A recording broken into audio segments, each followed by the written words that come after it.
Hey guys, welcome back to the Ride Waxing and UK One Wheel channel. Very excited in this video to bring it to you from my new workshop. What do you think? I have built this place up and it looks awesome. Got a little bit of finishing off here to do, but snowboard rack at the end. Actually, snowboard rack come from Two Seasons when they were shutting down. Went in there, spoke to the chap, gave him £10 and he gave me some skateboard racks and they work perfectly well, perfect height, and yeah, works a treat. We've got a board there that we had wrapped that was on the front of my actual bench, which obviously I built, which is also on my channel, so do check that out. Got some retro skis, got my old flow bindings, and we've got some tunes in here for when we're on time lapse. It's nice and cozy, very well insulated, one strip light above the boards or skis so I can see exactly what I'm doing to make sure you get the best quality product from the workshop. So what are we going to be doing in this video? We are going to be sorting out this Rossignol District 151. We're going to polish and clean up the top coat. Not really necessary, but that's what I like to do, as you know, if you follow the channel. And we're going to make sure this board flies. The customer was complaining towards the end of his holiday, it was actually getting extremely slow. You tend to find that because the board was new and they kind of just rubbed the wax on, and obviously you take the board out of the packaging, it's good for a few days, but it's always worth obviously waxing a new set of skis or board, in my opinion. Now, if you haven't checked out the video, which I'll pop on the screen now, I got a Battalion Camel 2 and I did exactly that, and the colour difference in the base was intense, so do go and check that video out. Always worth waxing your new set of skis and new board, in my opinion. Load it up, pay a lot of money if you go on holiday, and I want to make sure you have a great time for all 5 or 7 days that you travel out there. We're going to edge this board, as well as it is a little bit, as you can see, normally I cut myself if I were to do this after I've edged it, but this is very rounded. We will dull and tip the ends so we can reduce any catching, but we're going to make sure this board absolutely flies, and I'm really chuffed to do this in my new workshop. So guys, thank you very much indeed for watching so far, but we're going to pop you in my hand and we're going to have a detailed look at this Rossignol. Here we go. So here we are. One board, got a few little scrapes and nicks marks, but we'll get all that brushed off. We'll use the nice sharp edge and flat edge to just basically clean up any burrs. We've got quite a matte finish to the bottom of the board, so we're going to aim to get some shine into this, and we'll get some of the rails.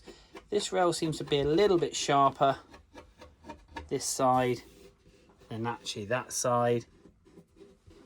That's obviously, let's just flip that over. Looking at the stance, that is actually, I would say, his heel side. So his heel side is sharper than his toe side, which is good. So that you can obviously see which side of the actual board he's riding on most. So he's on his toes, so he's most probably doing 360s, flips, and all sorts of jazz, which is cool. But we're going to make sure this board looks excellent. So I'm going to pop you in the stand. We're going to do some time lapse, and we're going to make sure this board shines. And at the end of the video, we'll do a before and after, so you can see the difference. There's no real P-text to be done, which is really, really nice. We've got a bit of a gouge there, but we'll clean that up with the flat blade. And yeah, these little whizzy marks are normally from the chairlift, where you pop your board onto the chairlift and you move it around. Other than that, the kind of directional or park ones or rails as we've got here, which is cool, or box jumps as well. So yeah, nothing really to worry about, but we're going to make sure this board looks awesome. Let's crack on.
Right, so what we're going to do here now is polish up this top coat and make sure this board looks beautiful. But more importantly, if we get a lovely glaze on the top of this board, it will stop snow sticking to the top of it. It doesn't last forever, but for the first few days it just stops snow sticking to the top of it, reducing that extra weight if you're in the park trying to jump onto rails and stuff, or if you're riding powder, it just flows off, so it helps you float a little bit better.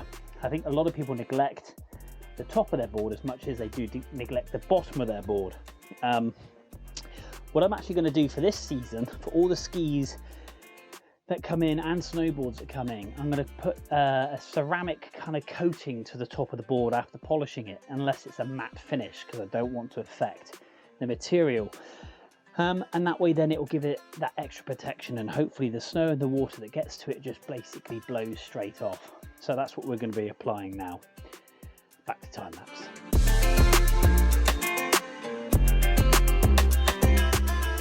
Right, okay, so here we are. We're now going to be applying some wax. We've edged this board, and I think you can hear it is lovely and sharp. We've got a really good edge on that, taking off just enough now. So it's lovely and sharp. We've done and tipped the edges, we've polished that top coat up, and basically we have laid a bit of ceramic coating just down on the top of it. We're going to let that set and really soak in, and then we'll buff it later once we finish the base of this board. We've direction scraped the board as well, so obviously making sure that we've got the flow down through the board, getting all those high spots and those fluffy bits off. I'm going to give it another quick clean first, so before we go any further, and then once we've done that, we're going to lay down some fresh wax. So back to time lapse, and let's crack on and make this thing fly.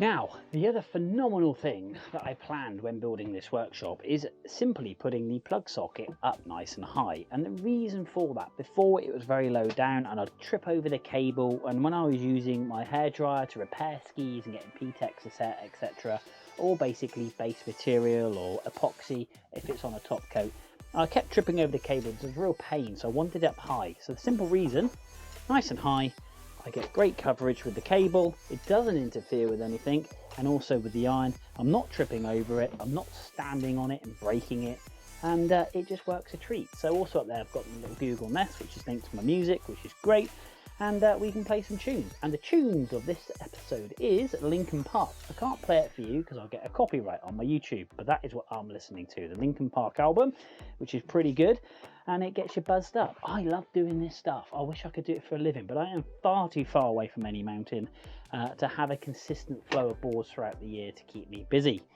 That said, we've got my favourite go-to wax, and wax is a very important thing. Just a very quick detail on waxing. Depending where you're planning on going on the planet will depend on the ground temperature. The ground temperature depends on what wax you should apply to your skis or board. Very, very important, because it will dictate the actual speed of your ski and how long that wax will last. If you're going towards more the Arctic Circle, you need a different wax than if you're going to the French Alps and you're skiing around Italy, Austria, etc. Alternatively, if you're going to Australia. But also, we do indoor wax for dry ski slopes, and also fake snow zones, basically with snow, but obviously a lot warmer for the indoors like Tamworth and Milton Keynes, etc.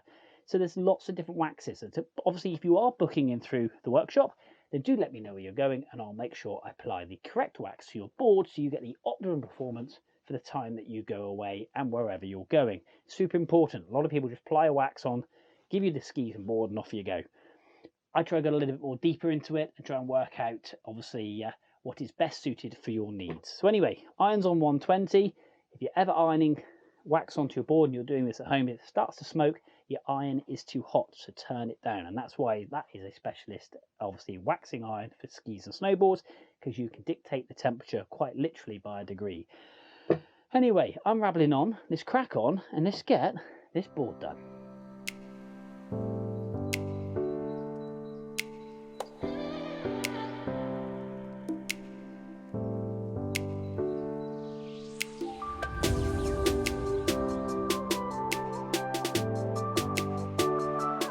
Right guys, on to the best bit. This is the penultimate moment of waxing a snowboard. This is what's going to make it fly. We're going to strip the wax off the base of this board. It is set, it's cured, and it's ready to be removed. We need a lovely sharp scraper for this, so we're going to use my plastic scraper sharpener. Run that through. So we get a lovely sharp 90-degree edge, and basically that's going to nice, and there's no pressure there, and that's just going to pull the wax off. So we're going to do that across the base of this board, and then we're going to polish it with detailed brushes, opening up the core and the structure of this board, making sure that then there's no wax residue other than that lovely silky layer. Then we're going to liquid Teflon it. We're going to Teflon those lovely sharp fresh rails. So this board will hopefully last, depending where it's stored, admittedly, until basically it drops down in the snow and it's ready to fly. This is the best bit. This bit will obviously defines the moment, should we say, of all the work that goes into it. And obviously stay to the end, because there'll be a before and after, because I had quite a dull finish to it, and I'm hoping it's going to come up with a lovely shine. Anyway, tunes, time lapse, let's crack on and strip this board. A little bit of a glitch in the time lapse there. For some reason my device decided to turn off, but we have stripped all this wax off, and now I'm going to go into detailed brushes, but I'm going to do time lapse a different way. So back to it.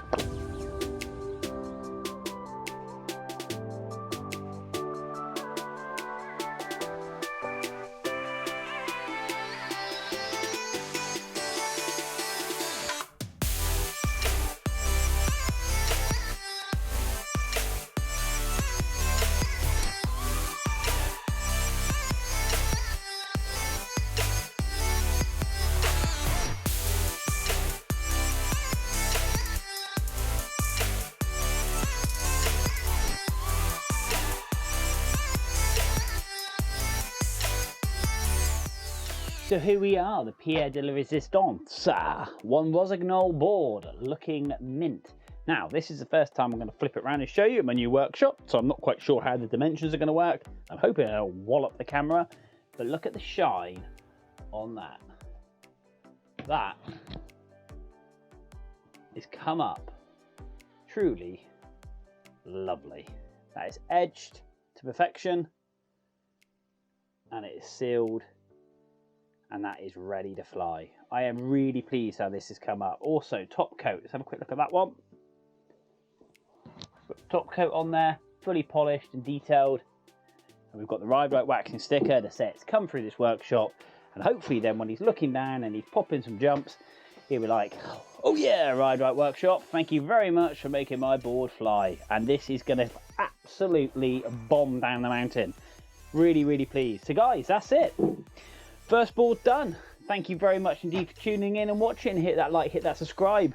From the new workshop, from this beautiful Rossignol, we will see you soon.